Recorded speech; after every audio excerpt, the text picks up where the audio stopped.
Olá, queridos, Deus abençoe a vida de todos. Aqui Pastor Lucas, passando aqui para compartilhar uma palavra com vocês nessa manhã.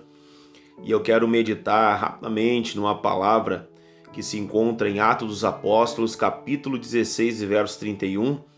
Palavra essa que foi tema da oração dos homens aqui no mês passado, no Ministério Visão de Reino, e eu quero compartilhar com você. A palavra diz assim: e eles disseram, crê no Senhor Jesus Cristo e será salvo tu e a tua casa. Bom, palavra maravilhosa e muito conhecida de todos aqueles que são leitores da Bíblia, onde fala no contexto onde Paulo e Silas estavam presos e o carcereiro, vendo que agora eles haviam sido livres pela oração, ele ficou apavorado porque os presos estavam fugindo. Então, a Bíblia diz que o apóstolo chega e libera sobre ele essa palavra: creia no Senhor Jesus Cristo e será salvo tu e a tua casa. Bom, eu quero rapidamente aqui separar esse versículo em algumas partes para que nós possamos ser por ele abençoados. O texto começa dizendo: creia no Senhor Jesus Cristo. Bom, o primeiro ponto que nós vemos Paulo falando para esse carcereiro, a necessidade dele crer, dele acreditar. É bem óbvio que não existe outra maneira de nós sermos abençoados senão através da fé. Haja visto que a própria Bíblia diz que sem fé é impossível agradar a Deus. Então, mas aí alguém pode se perguntar: puxa, mas como que eu faço para ter fé? A Bíblia também nos menciona dizendo que a fé ela vem pelo ouvir e o ouvir da palavra de Deus. Por isso que é muito complicado essas fake news que nós dizemos, né? Que as pessoas que acreditam que não precisam congregar, que não precisam ler a Bíblia, que não precisam orar, né? Não precisam cumprir essas disciplinas. Por quê? Porque se eu não cumpro essas disciplinas, automaticamente a minha fé ela vai se esvaindo, ela vai se acabando. Eu preciso ter comunhão, preciso ter leitura da Bíblia, preciso ser pastoreado, porque somente ler sem instrução e sem direção, mas Deus me direciona. Não, Deus, ele é um Deus que não é Deus de confusão. E ele comissionou a sua igreja, ele deixou uma igreja estruturada para que nela nós pudéssemos estar ali, então, aprendendo e crescendo junto em comunhão. Então, esses são alguns pontos para que nós possamos crer. O crer, ele não diz respeito somente a um sentimento. Crer não é um simples sentimento no meu coração que eu digo, não, eu creio, eu tenho fé. Crer não é uma confissão positiva. Não diz respeito disso. Crer não é o mesmo que otimismo, irmãos. Não é. Às vezes as pessoas acreditam que pelo fato de ser otimistas, de liberar palavras positivas é sinal de crer. Não. Crer é sinal de obediência. É isso que é crer. Quando Paulo está dizendo para aquele homem, creia no Senhor Jesus Cristo, ele está dizendo, olha, eu vou te apresentar Jesus, e a partir do momento que eu te apresentar Jesus, você agora começa a viver segundo os preceitos de Jesus, segundo aquilo que Jesus nos diz. Isso é crer. Crer é você caminhar por um lugar que você não sabe aonde vai dar, que você não entende muito bem o final disso, mas você confia. Isso é crer. Você consegue entender o que eu estou dizendo? Então, essa é a importância de nós compreendermos a fé, de nós compreendermos quem está nos falando e confiar naquele que está nos falando. Agora, quem está nos falando? O autor e consumador da fé, Jesus, que é o símbolo máximo do cristianismo, o centro do evangelho, o próprio Deus. Ele é aquele em quem nós devemos crer, é o que diz a palavra, o que nos ensina. Então, irmãos, para nós conseguirmos ter êxito na nossa vida, você que talvez está hoje vivendo uma situação como a desse carcereiro, né, com embaraço, sem saber o que fazer, tendo grandes dificuldades na sua vida, o primeiro passo é você ter fé. Através da palavra, através da busca, através da comunhão, através do congregar. E agora o segundo passo é entender no que ter fé, porque as pessoas têm fé em diversas coisas, as pessoas têm fé em qualquer coisa que se apresenta, mas é importante termos fé no Senhor Jesus, porque Ele é Deus, porque só o Senhor Jesus pode fazer o impossível. Tudo foi feito nele, por Ele e através dele, e é através dele que nós temos êxito. Por isso é importante você canalizar a sua fé. Nós vivemos um tempo de misticismo, vivemos um tempo onde as pessoas elas têm distribuído a sua fé em diversas coisas.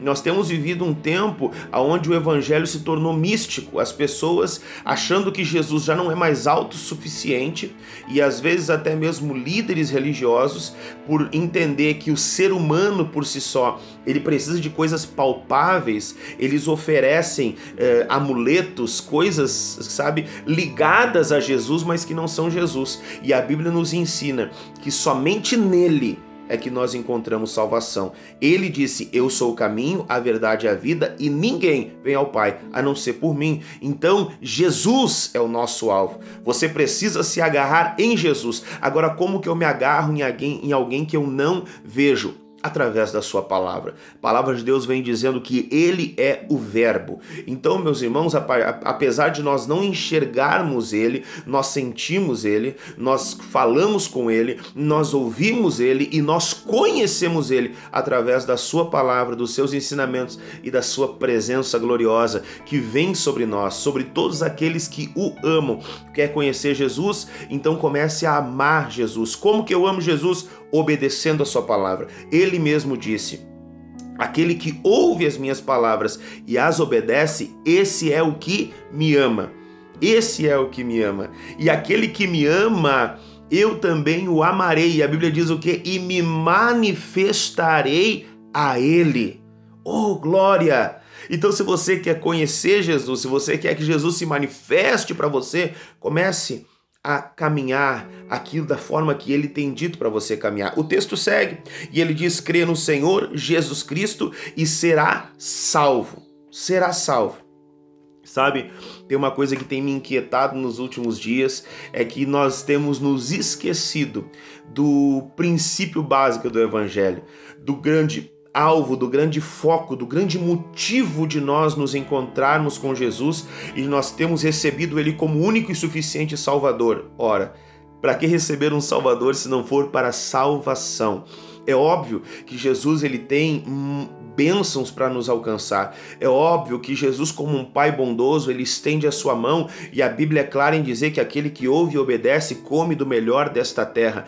Mas nós nunca podemos perder o foco da salvação. Não podemos perder o foco do céu. A Bíblia diz que nós somos embaixadores do céu. E como eu serei embaixador de algo que eu já não acredito mais, que é algo que eu já não busco mais? Então, se tem uma coisa que nós precisamos entender, é que Deus enviou seu Filho ao mundo para que todo aquele que nele crê não pereça, mas tenha vida eterna, ou seja, seja salvo. Então essa palavra vem dizer: olha, meu amado, de todas as coisas que você precisa, é o que ele está dizendo para aquele carcereiro, de tudo que você está precisando nesse tempo, eu quero dizer que a primeira coisa que você precisa ser salvo. Por quê? Porque a salvação é o primeiro passo para você possa herdar tudo que o Pai tem para lhe oferecer. Você precisa entender que você é herdeiro de um Pai, que é o dono de tudo. Agora, para que você possa herdar tudo, você precisa voltar para casa. Você precisa, como filho pródigo, entrar de novo e dizer: Pai, pequei contra os céus, pequei contra ti. Me aceita de novo. Não precisa nem ser como seu teu filho, mas como teu servo, mas ele... como que ele vai receber como servo? Ele te ama como filho. Então, meu amado, eu quero dizer para você nesse dia, para que você possa herdar, para que você possa ter a solução do seu problema como esse carcereiro precisava, seja salvo. Encontre o caminho que é Jesus. A palavra de Deus segue dizendo: seja salvo tu e a tua casa. Oh, que maravilha! O que ele está dizendo? Ele está dizendo que a promessa diz respeito a ele e a sua casa. Mas você consegue entender você consegue entender que antes de fazer na casa, Paulo está dizendo, precisa acontecer na sua vida.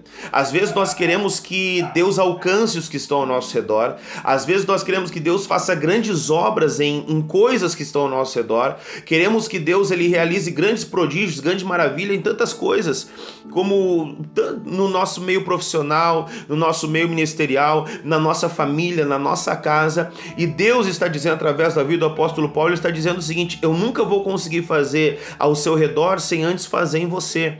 Então, antes de alcançar a salvação nas outras coisas, você precisa ser salvo. Você precisa alcançar Jesus Cristo. Por isso que ele diz, seja salvo tu e a tua casa. Existe uma ordem nestas coisas. Um pai de família, para conseguir ser o sacerdote do seu lar, ele precisa primeiro receber Cristo na sua vida, Cristo na sua plenitude. Assim uma mulher, assim um filho. Então eu quero ministrar sobre você, finalizando aqui hoje, que a bênção do Senhor seja sobre a sua casa, seja sobre o seu lar nessa devida ordem. Creia no Senhor Jesus Cristo. Seja salvo quem? Tu e a tua casa. Deus abençoe sua vida em nome de Jesus. Eu quero orar sobre você. Deus, eu quero abençoar a vida dessa pessoa que está vendo esse vídeo no dia de hoje, essa pessoa que recebeu essa palavra, que essa palavra ela venha ser vida, ela venha ser, Paizinho amado, como um remédio, Paizinho amado, para essa pessoa. Eu abençoo a vida dela, Pai, eu libero uma palavra de bênção sobre ela no dia de hoje, Senhor Deus. Peço que os teus anjos acampem ao redor dela e que ela possa, Pai, alcançar, Paizinho amado, todos esses passos, Pai querido, para que ela venha ter uma vida de bênção em nome de Jesus. Amém. Deus te abençoe.